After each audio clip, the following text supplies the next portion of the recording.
గజకేసరి యోగం ఒకరి జన్మరాశి చక్రంలో బృహస్పతి కేంద్రంలో ఉన్నప్పుడు, అంటే లగ్నం చంద్రగ్రహం నుండి 4, 7 మరియు 10వ స్థానంలో ఉన్నప్పుడు ఏర్పడుతుంది. మనం గజ మరియు కేసరిని విభజించినప్పుడు అవి ఏనుగు మరియు సింహం అని అర్థం.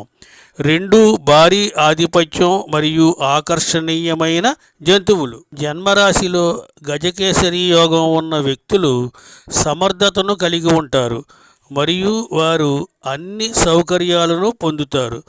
ఆధునాతన జీవితాన్ని కూడా అనుభవిస్తారు మరియు వారి వృత్తులలో ఉన్నత స్థానాన్ని ఆక్రమిస్తారు. అలాంటి వ్యక్తులు వాదనలు, చర్చలు మరియు సృజనాత్మక కళలలో అత్యంత నైపుణ్యం కలిగి ఉంటారు. ముఖ్యంగా వారు చాలా మేధావులుగా ఉంటారు. ఈ యోగం స్థానికుల ఆయుష్ను పెంచుతుంది.